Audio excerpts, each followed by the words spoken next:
everyone, welcome to the another episode of eCom Stories with Raja. My name is Raja and I'm the host for this show. I'm also the CEO of eComManagers.com.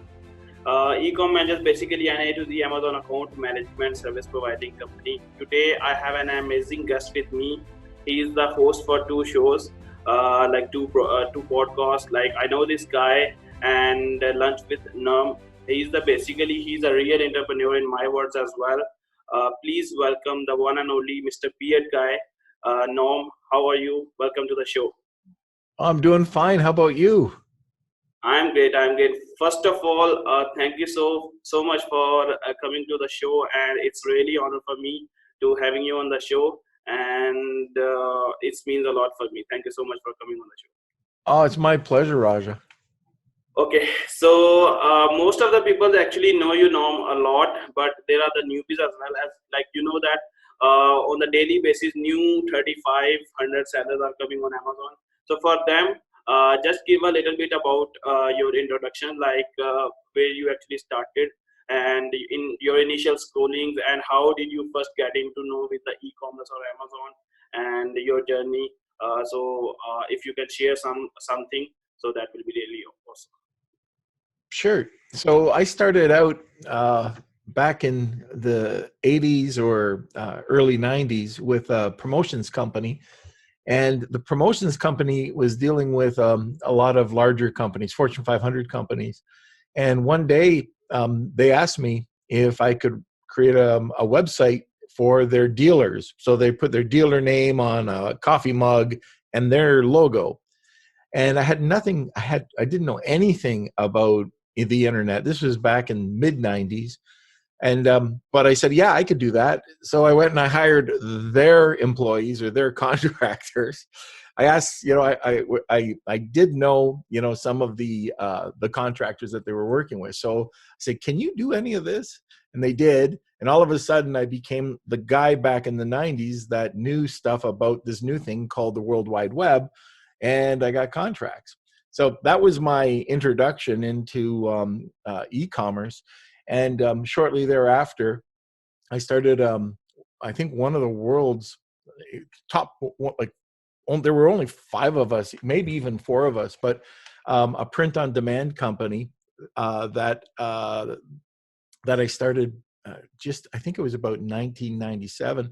There's nobody else doing it, but we were creating logo design, we were creating print, and if people wanted it, they would, either buy it within 24 hours, or 48 hours, or buy it within 3 weeks. Different price points. After I got out of the promotions business, I've been involved with my family. Has always been involved with manufacturing. So my dad saw what I was doing and what I was doing with importing already from China back in the day, and said, hey, would you like to get involved with a new company, a contract manufacturing company that we can do in Canada and US. Eventually went over to Taiwan. We opened up 2 factories there and then sold the company shortly, probably within a few years. And then ended up having a specialty manufacturing company, a warehousing company, a tech incubator that I don't talk about too much, but it was a really cool company. And all of a sudden, Amazon came around. So when Amazon came around, I was at an event, and this was an ASM event, I think, or a rapid fire event, or Rapid Crush, I think. And I heard somebody over talking about how they wanted to do Amazon, but it looked too difficult. I'm listening, and the Facebook and the this and then that, and if I could only beat the Standard & Poor's. And I heard that and I went, oh, okay, I can do that. So I went up and I introduced myself. I said, I can do this. Yeah. I didn't really even have a product on Amazon yet, but I knew I could easily do this.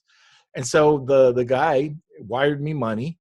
He didn't know what he was doing. I found, because I had a sourcing company at the time, I found the product, I found the package. So I got it online for him, got him on Amazon, wrote his standard operating procedures, wrote his exit strategy, and then just started selling on Amazon. More people saw what I was doing at the time, and they started giving me their brands. So that's how I started. That's really awesome. So means you are there when the Amazon is known as Cadabra. So you are the person who is actually looking that particular name as well. And also how exactly, like if you can sketch something, like how exactly Amazon looks when it actually starts. Like the persons like me who actually came off, like we came into the Amazon like when Amazon is developed already, but you are the person who actually came into the Amazon when Amazon just started. So can you Yeah. sketch like how Amazon looked like at that particular time? Oh, it was so easy. Everything was easy. Well, I think when I got involved with AMM. That is the course for Kindle books before ASM, like Matt Clark and Jason Katzenbeck started, and they did Amazing Selling Machine. So this is the course before that, and I didn't like it. I didn't take it. I didn't get involved. But then a buddy of mine said, "Okay, let's do this." I think it was around 2000. I think it was 2013 ish, but it was the Wild West. You could buy anything from any company, take any picture, put any copy up, as long as you followed like the guidelines at the time. You had to, and back then it was keyword stuff. It didn't, you didn't care about it. You just keyword stuff, and then you went and you bought a whole bunch of reviews. That's the way it was done. People say, "Oh, incentivize." You bought reviews. If you wanted to sell your product, you wanted to show that. I'd go to Thomason, I'd write, exactly what I wanted the influencer to do, and they would write it, and it would rank, and then you would just bring in tons of sales. And back then there was no PPC either, Oh so my it God. was just ranking. Yeah. So I'm just like sketching that particular thing in my mind, like how Amazon look like without PPC and without these kind of stuff. So Yeah, again, imagine this: your yeah, whole search page was just product.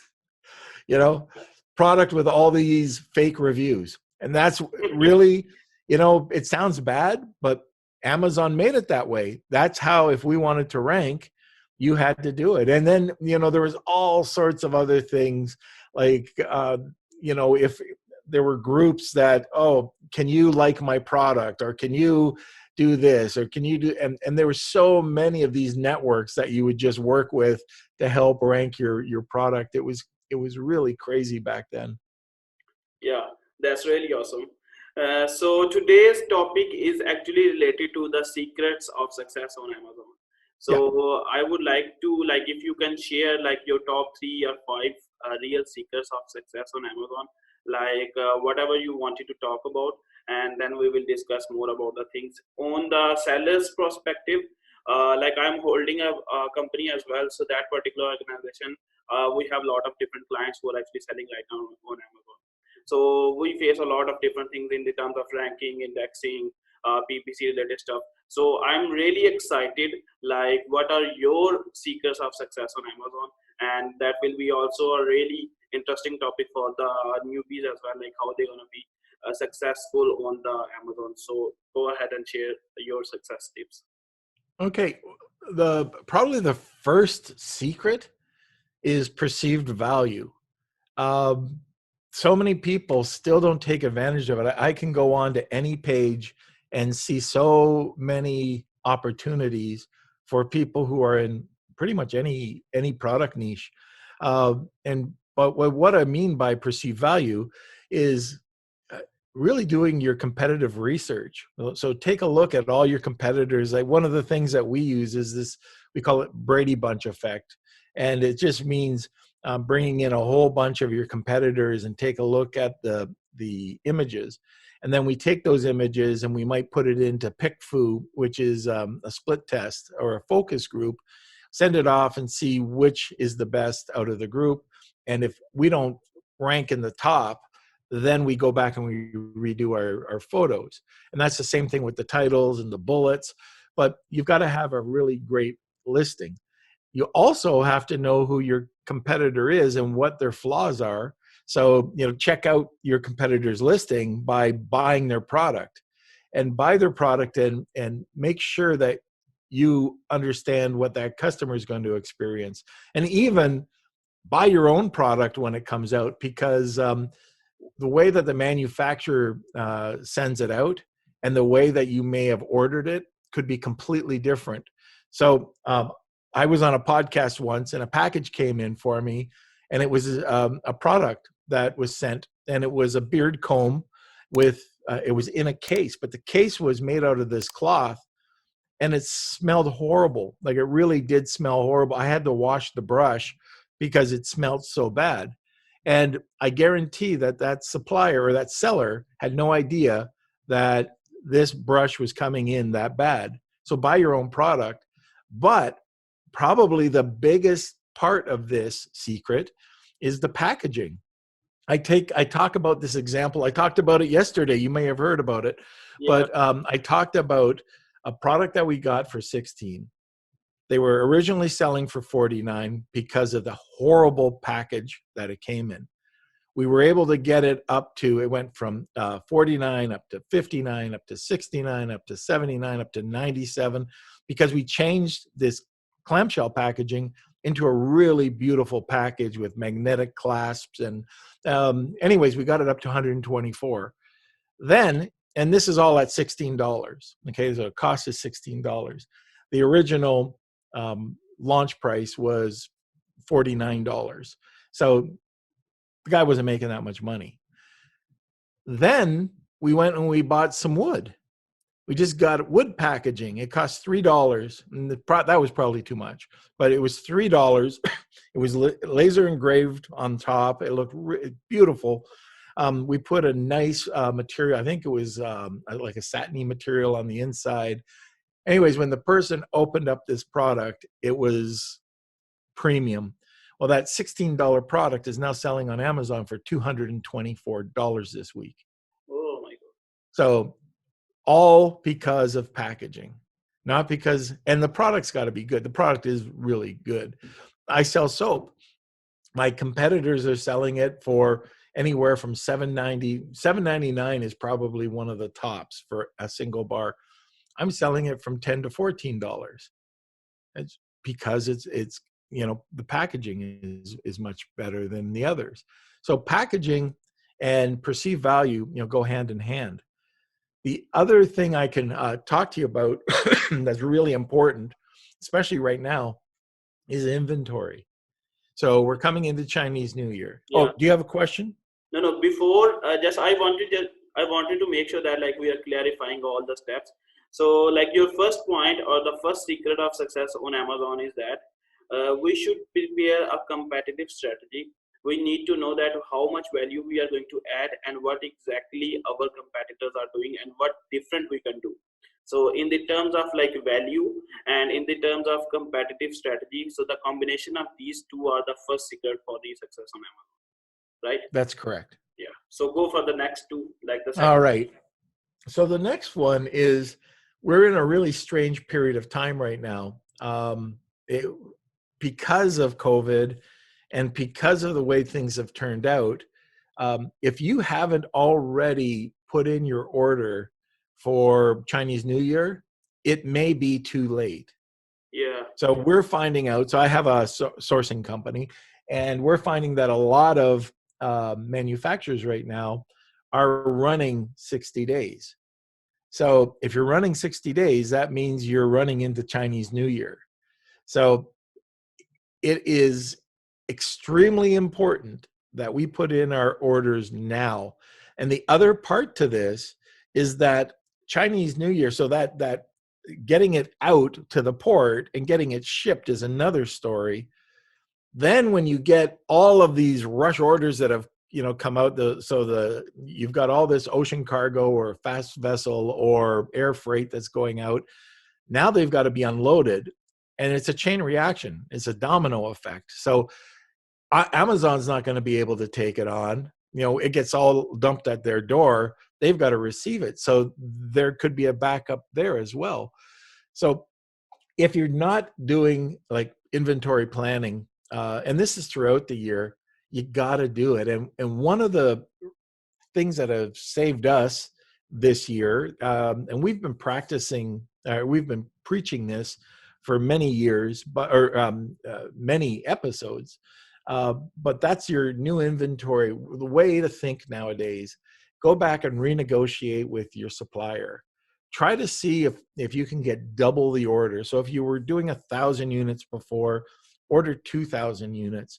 Now, typically the way that I would do it is that first 1,000 units would go out the door, 500 units would go to my warehouse, 500 units would go to Amazon. There'd be 1,000 back now at the 3PL in China or at the manufacturer. A lot of the times you can get this for free. So we have a couple of people that we work with that it's free. They haven't even asked for a deposit. Most of them will ask for a deposit. And what we're telling them is, hey, we need money, we need cash flow to promote the product on Amazon. How about if we give you 20%, 20% when it's done, so when it gets to the port, and then we'll pay you either in 30, 60. The one that I was telling you that just we have with the 224, that's actually, we've got terms of 90 days to pay with them. So what happens? All of a sudden, you get a ton of orders coming through over at Amazon. You're running low. You can take immediately from your 3PL, your warehouse in the US. They ship over to Amazon. You immediately get that order that's sitting in your Chinese factory sent over, and you put in another order. You'll never run out of inventory that way. It's a really simple approach to save cash flow and save your inventory. You will never run out of inventory unless your product just takes off, but you'll be so much better prepared than if you had to put in the order and wait 60 days. Now it's immediate, like it's already sitting there. So that's something that so many people just don't ask their manufacturer for better terms. And you can't just say, I want better terms. You've got to let them know that the reason you're doing this, and it can't usually, I don't know of it happening on your first order, but it's usually when you show that you can sell the product and you go back and say, look, I need cash flow to put into marketing. Sure. And if you allow me to do that, I will sell more for you. And the other really cool thing is if you bump your order from 1,000 units to 2,000 units or whatever it is, usually you get a price break because you've gone into the next quantity. Exactly. There's a game of MOQ, the minimum order quantity as well. So the second tip for the success on Amazon is like we need to maintain properly create a plans for the inventory management, and we need to prepare a supply chain for our shipments. Like for example, if we are sending 1,000 orders to the Amazon, then we should have some backup in our warehouse as well. So we can have a proper planning of inventory management. So the second secret of success is we need to have a proper plan for our management of inventory. That is right. Right. Okay. So the third one is. Okay, this one's a little bit more tricky. Yeah, the third one and the last one. Okay, so this is launch success. So I used to say that there was 3 pillars of launch success. I really think now there's 4. And the simplest one is PPC. So 4 things, if you want to be successful in launching a product, you've got to have PPC. And the easiest way to gather data nowadays is using your automated campaign. But it used to be that your automated campaign generated the least amount of money. Yeah. Now you can have an incredibly successful campaign with auto and keep it running. And how you do this is very simple. Now, Amazon allows you to take, when you see your search terms and you see the ASIN, yeah. So you see all these ASINs, just remove those ASINs and put them into negative phrasing. And then what'll happen is you're going to see that you're going to get much better response. Your traffic is going to increase. Your sales are going to increase, all based on automatic campaign, which is really cool. And then, of course, there's a million gurus talking about, PPC. So, I'll just go there. automatic campaign, and then once you see what's converting, turn those into exact match. Now, the next step for me is uh, rebates and press releases. They go together. So you go out, you do your launch. You can search on Helium 10 if you like. That's usually the platform I use. I check out CEBRO. I find keywords. I call them primary long tail keywords. These aren't the main keyword. These are underneath. And then I fill a silo with like natural bully stick, 12-inch bully stick, 6-inch bully stick, organic bully stick, or organic natural bully stick. And you start targeting those words. And they have much less giveaways or full purchase buys, but at the same time, they'll bring up the primary keyword. So it's great because you'll get really quick ranking. You take those keywords, you put them into press releases, and you'll find the stickiness of the ranking is there. Now, the key is almost everybody that I've ever helped with rebate campaigns have done it wrong. 100%, almost 100%. There's about 5% of people that actually do a proper rebate launch. And that's because they expect the launch because they have to spend money. That's it. They don't monitor their keywords after that. And then all of a sudden, they'll check 3 weeks later and their keywords are starting to go down. Well, their competition is pushing them down. Amazon's saying, you're not, oh, well, this guy did a launch, with rebates, don't compete with them. They're saying, let's knock them down, either with PPC or whatever type of traffic. And all of a sudden you're tanking or you're falling down. It's because you didn't maintain. Yeah, exactly. No one is maintaining. So, and maintaining might be, if you're watching, let's say you have 12 keywords in Helium 10, if you start to see 3 of them start to tank, then just put 2 or 3 rebates against them and you'll see they go right back up. It's such an easy process, but most people, oh, it's rebates. I already spent $9,000 or $5,000 on rebates. Amazon owes me. Well, they don't owe you anything. Your competition is going to eat you up and it's going to be a waste of money. So that is probably the best kept secret, is just maintain, and it's very inexpensive. So that's the second pillar. The third pillar for us is Amazon's community. Amazon is saying that they want us to build a brand. So how are you going to maintain rank? Another very easy way, or how do you even drive traffic? Do Amazon posts. Amazon posts will appear on your competitors. Yeah. So it's free. You go and you put your posts and onto Amazon, or you use Amazon Live. You build a group. Amazon is telling you our next phase, our next big development is developing micro brands or brands on Amazon. And if you're not using posts, you're missing out on one post during the holiday last year. Now, we do a lot of posts, but one post during the holidays last year got over 200,000 impressions in 3 days. 200,000. And the average post that we send out for this one client gets about 20,000. Now, that is not the norm, but average, like right now, there's a lot more competitors, but if you get 3 to 10,000, okay, that's great. Now, you've got to get it from impression to engagement, right? So you can't just put up a lot of junk. It's got to be quality. And if you do put up quality, then Amazon's going to promote you a lot more. You're going to get people off of your competitor's site over to your site buying. And they're going to, like, if you have a consumable product or a product like mine, which is like soap, it's done in less than 30 days. So they're ordering more. Well, they'll remember the brand because I'm constantly posting. And then what I would think would be the final, if you can do that. So the reason why the brand is so important, Amazon's saying it, was driving external traffic. Well, how do you get all the posts? Well, that's influencers. So the next pillar for me would be influencer or brand ambassadors. And that's getting people a brand ambassador to actually love your product, to buy your product pretty much at full price, and to post ongoing content for you. So you get the content, you can put it into Amazon posts, you can dictate, what is done. And all of a sudden you've got all these people posting and writing content about your product.